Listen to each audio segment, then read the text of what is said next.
Hello, everybody. This is Zach at it again. I'm your host, Zach Cooley, and it's an honor for me to be here with one of my dearest friends in the world and one of my most favorite people on the planet. He also happens to be an extraordinary filmmaker who made his theatrical debut at the Millwall Theater on June the 7th, I believe it was, with a documentary of the Wythe-Bland Foundation.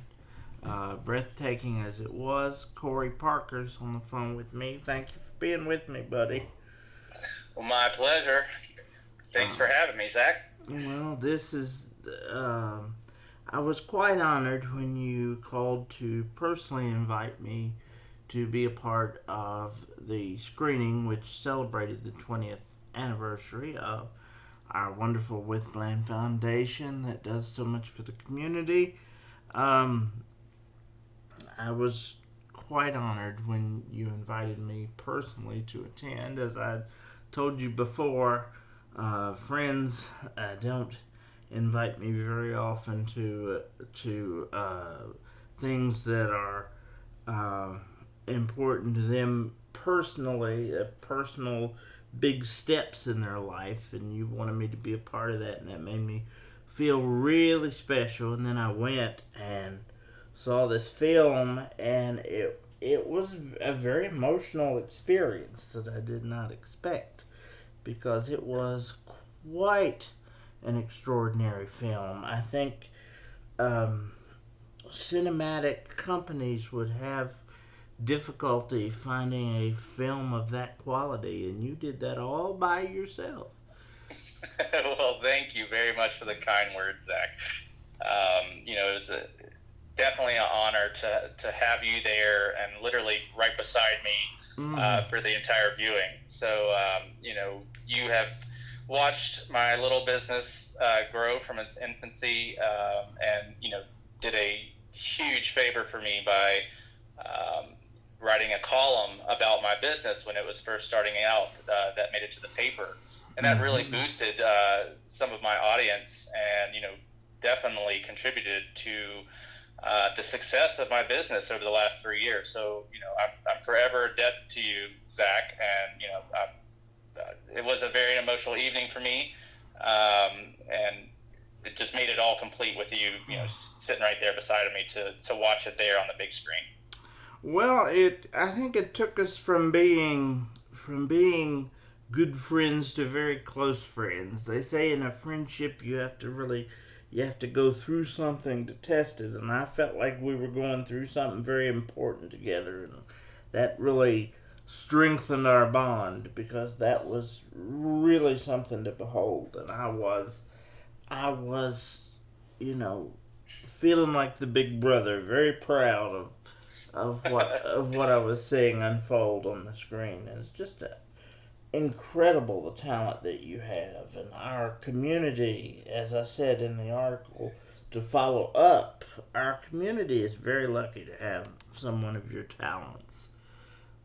Oh, thank you so much. I mean, when you're starting out a business, especially a videography business, Mm. there's so much talent that is already out there. Whether it be a Hollywood director or a Sundance filmmaker, something of that nature. And as you're learning tips and tricks and workflows for your business to do that, you constantly have this idea that you need to generate the same quality of content, and it's very difficult to do, saying that they've had experience, probably their whole lives, went to film school, and have worked with some really talented people. But I was a photographer growing up. My business started up in 2022, so we're in May of 22. So we just crossed the 3-year threshold, and every job that I do is different. So it's not like I went to film school or anything like this. I just have watched videos my whole life and just kind of taking in some of that creativity in order to recreate some of that stuff. But as they always say, you're your own worst critic, and that is definitely a problem that I have, and I'm sure a lot of people deal with the same thing. So to hear your remarks and others, talking about the quality of the film and how it impacted them,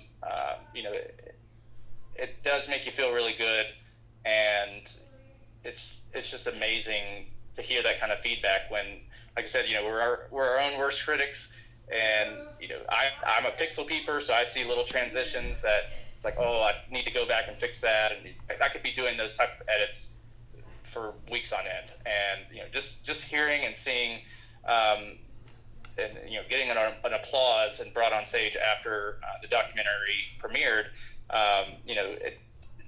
it's it's a feeling unlike any other, and that's why I had to make sure that you were there and to see it on the big screen, because everything looks different on a TV until you sit down into a full auditorium on a large screen and sound system. It just the experience is 100% different, and that's why I really wanted you to be there, and I'm so glad we were able to make that happen. Me too, and I'm just flattered and honored that you wanted me there to begin with, because you have many friends. You are very dear to a lot of people in this community, and the fact that you chose me out of an elite few was really a gift. And the when you came over you came over and hugged me and said thanks for coming, and I said thanks for having me, and I felt this sniffle, and I thought, oh no, don't do that, you're gonna break us all.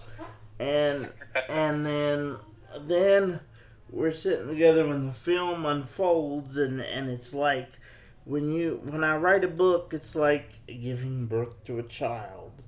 Um, it's it's nothing compares to having an actual child, of course, but when you have labored months and years on something, and then you hold it in your hand, that looking up on that big screen, I was watching you give birth to your child, and it was.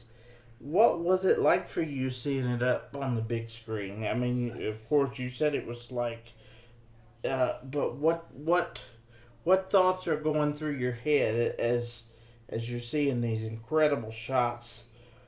Big Walker Lookout, every space in Wythe County that you can think of is in this beautiful aerial photographs. What's going through your head when you're seeing this unfold? Well, we live in an absolute stunning location in the Blue Ridge Mountains of Virginia. And no matter which direction you look, we get a 360-degree view of the Appalachians and how Mm. beautiful and majestic they are. And so, when I started creating this film, I knew it was going to be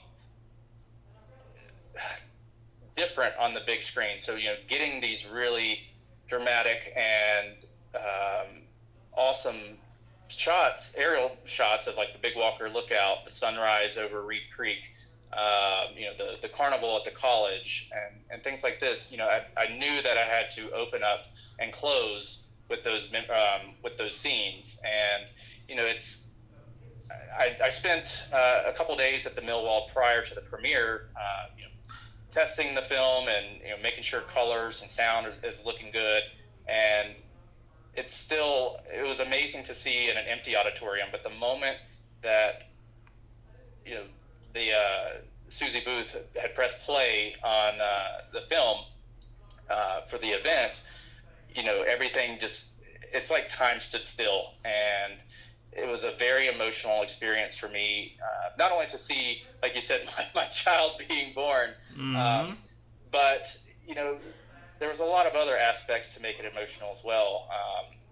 I lost a parent during the pandemic when the country was shut down in 2020, Mm-hmm. and my business hadn't even came about yet. So having my father grow up and be involved in the Bland County community, just thinking what he would feel like watching, the people that he had worked with in the past, and the places that he knew up of growing up and seeing that on a big screen, and then seeing how the crowd reacts, the laughters, the sad, the cheering, all of that is words can't explain the feelings that I was having. And in that article that you wrote, you had mentioned that you saw some tears going down my face, and that was definitely the reason of it. I had within it was a 35-minute documentary, and I had interviewed over 15, so about 17 organizations. We asked them all 5 questions, so every interview averaged anywhere from 15 to 30 minutes. So when you do the math, I had over 7.5 hours of content just within the interview section. That's not including the B-roll, the aerial shots. So to compile or to grasp how much data that is, I had over 1 terabyte worth of video footage.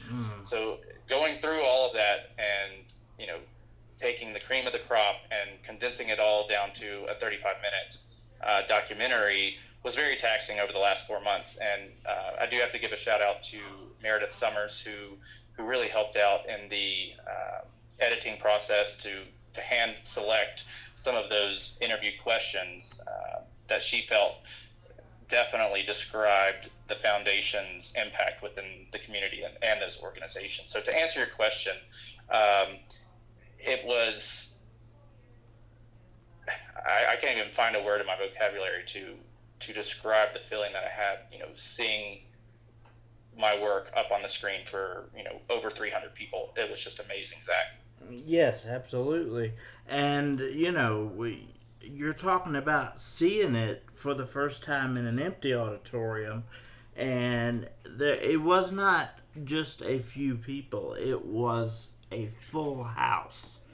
The auditorium was full. I got the last 3 seats available on the floor.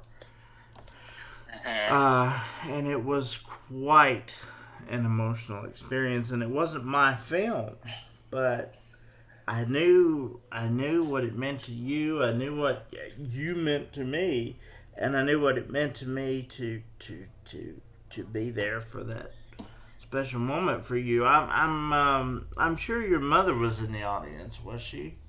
She sure was. Yeah, and was your wife there too? She sure was. Great. And great. Mm-hmm. That has to be, having your family there and your two of your best friends that work with the Millwall very closely, my friends as well, Brent Underwood and Maston Paisley. I'm sure it was great for them also. And I'm sure they were as proud of you as I am. So, thank you. But was 35 minutes a target area? How did you decide what are we going to cut this down to? Was 35 minutes an area they told you, or did you just say I've cut it as far as I can cut it? We're going to have to, how do you decide that 8 hours must become 35 minutes? Because that's difficult. It is, and when you're a one-man crew, it is tough because a lot of the questions that we asked the organizations, their responses and testimonials were very heartfelt, and I would love to include all of those, but we would be there until next week watching the film. So whenever the CEO of the foundation, Travis Jackson, reached out to me about the project, it actually was originally just going to be somewhat of a time capsule for the board members, and they were going to play it at the event, but they weren't exactly sure what kind of turnout we would have. So the first month it was like something around 100 reserve seats, from previous board members and the staff of the organizations that we interviewed.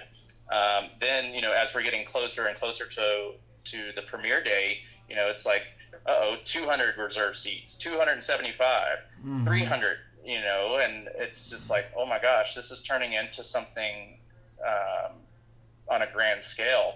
And so I had to kind of rethink how I was going to produce this. And so Travis uh, was trying to get a target, 45 minutes or less, because we also Gotcha. had a motivational speaker, Right. Jim Morris, and he was going to take stage for 45 minutes. So, Right. we wanted to retain the audience attention, and, make sure that it wasn't dragging on. So once we got to about 35-minute mark, there was several testimonials that we had to leave out, but we did try to select some that were very heartfelt, and I think we did achieve that. And but yes, going through that much content, I feel like I've watched the film a million times and can quote it front to back.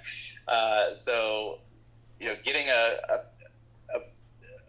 some feedback of a first person, a first time viewer, and just the hands applaud for that is, man, it hits home. It really does. Yeah, I'm sure hearing the applause was the ear trigger type thing, hearing the applause and all that. But to me, you didn't get the applause you deserved. It it should have been at least a standing ovation. But Well, but then you also have to remember, this was not a sci-fi thriller or a romance comedy or something of that nature. This is a documentary that showcases the over $48 million that the foundation has contributed to the two counties, and hearing testimonials from some of those organizations and people that it's impacted. So it's really hard to create a very eye-catching and storytelling film with that criteria. So yes, but in my opinion, you did that better than some films I've seen. And two things about your talent. It was sort of a backhanded compliment that I heard people asking you if you paid for the drone shots, and drone shots are in fact your specialty. And another thing is that people would think that you had been to film school or you had a team of people gathering. I've seen films where there are teams of people that do not. I saw a film produced by someone who had gone from here to a film school in New York, and she put together this film, and it was not nearly as good as what this is. And you've not been to film school. It's just pure raw talent that is displayed across that, and it's unbelievable, unbelievable the talent that you have. And it was all inspiring. And you were talking about me doing you a huge favor by writing that article. You did me a huge favor last year when you filmed my wife doing a Tina Turner concert. You were kind enough to do that, so that she could have some promotional materials, and she will be performing that presentation that you filmed at Chautauqua this next Wednesday, the 25th at noon. So please come if you're able. Oh yes, I definitely will be there, and that's so good to hear. And it's really good when two friends can come together and do what they love and share it with others, and then look at the results that have blossomed from that. Mm-hmm. And that was one of my first. I don't want to call it a film. That was one of my first videos where I actually used an A camera and a B camera, and was switching back and forth between the two cameras in order to kind of achieve different views as your wife is performing those songs. Mm-hmm. So it's come a long way. I feel with every, like I mentioned before, with every project that I take on, it's all very different. So, being a young entrepreneur and someone that didn't really have a video background growing up, I've had to spend a lot of time on YouTube trying to learn some of these programs and editing techniques and things like that. And you know, doing getting outside of your comfort zone definitely helps you grow. I mean, you will not grow if you're just sitting around comfortable doing the same thing over and over and over again. So, this was a big push. Had I known initially when Travis reached out to me about doing this project, if I would have known that it was going to be in front of a full auditorium at the Millwald, I would have definitely said, no, Travis, that's outside of my league. I don't want to be set up for failure. And apparently, I mean, I still obviously am critiquing the work, but coming from you and others saying how wonderful the video was, but also like the feelings that they had afterwards. That just goes to show that you can't always be hard on yourself, and it just helps you grow that much more and to take on future projects that might be outside of my league or might be outside of my skill set, but by goodness, I'm gonna do whatever it takes in order to achieve it. And I'm glad you were not given a chance to say no to this, because this was a moment for you. This was a moment for me. This was a moment for the entire community, and it was a gift to all of us. I assure you. So I asked you what your feelings were when the lights went down as the film unfolds. So when the lights come up and you hear the applause, what is your feeling? Are you happy with the result? Do you say, "Oh, this and this was wrong"? What was your feeling of the finished product? Well, I'll answer that question with a little funny at the beginning here. So, over the last 4 months, we've been working on this project, and even the days that we would show up to the Millwald to premiere it with Travis Jackson and Meredith Summers, I'm literally carrying my laptop into the theater with the project still exporting, having spent an all-nighter trying to get every transition and every audio file matched to standard. And so really when the lights went down, I was still exporting exporting the final product the day of the event. Now, is that procrastination? No. Is that efficient? Yes. I would definitely not want to do that again, but we were just simply running out of time. And so when the lights went down and the first scene came up, my fingers were crossing. I hope everything technically works. There's no glitch in the export process of the video, because that could have really went sideways really quickly. So, as the final scene showed and the credits displayed and the house lights came up, that was a huge relief that, okay, that all the technical part is done. And then, Travis called for me to go on stage. As soon as he, asked me to call on stage, it was tunnel vision. I don't remember walking down the aisle, getting up on stage. I have no idea what he said to me, because I was not expecting that whatsoever. And, but it was just an incredible feeling. Well, congratulations to you, and as great of a talent as you are, as unbelievably gifted as you are, and as unimaginably large a gift as you are to this community, you have an even bigger heart and are an even more exceptional human being.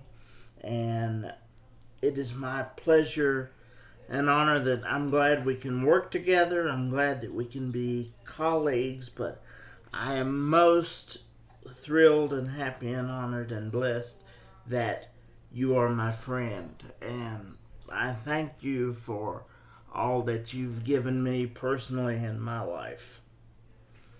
Well, Zach, it goes full circle. We grew up together. Mm. We went through all school together. Mm. And I moved away and kind of lost contact with a lot of my friends here. But now that I've relocated back to Wythe County, I'm very thankful for the friends, not only that I had, but the new friends that I've made along the way as well. Mm-hmm. And being a local of Wythe-Bland counties, it definitely had a heartfelt determination to showcase to these people the beautiful area that we live in, and the contribution that the foundation has supported or has funded to a lot of these nonprofit organizations that have really turned around the community care within our county. So it just was that much more inspiration to give it everything I had. Mm-hmm. And so you did. And here's something to put in perspective. I went to the Caroline Ray show last weekend. The comedian and television star that was here performing at the Millwall. There were more people watching your film than there were that turned out to see Caroline Ray. Wow. That's amazing. Yeah. So you are a bigger star in a sense, maestro. That will now and forevermore be my name for you. All of the special people in my life have a special nickname that they cannot avoid. So you will forever be maestro to me. So I'm okay with that. Yeah, well, that's good because it's stuck. I'm gonna have to be. It's stuck. Well, right. Thank you for doing this, buddy. I love you, and I can't wait to see what we'll do next. I love you too, Zach, and I'm sure we can. The documentary has been uploaded to YouTube. It's on. The link should be on various social media networks. I know my Instagram, my Facebook, as well as the foundation's. So anybody listening, go check out that link, and then feel free to watch the documentary and provide some feedback and learn a little bit about what the Wythe-Bland Foundation has done to this community, and see some beautiful aerial footage of things that I have captured and not paid for. Those 100% were all the photos, videos, and editing was done by your maestro. And if you have not seen it, it is breathtaking. I'm grateful for the opportunity to have seen it on the big screen, but to see it in any capacity is breathtaking. So thank you very much. Thank you very much for your time, as always. All right, I appreciate it.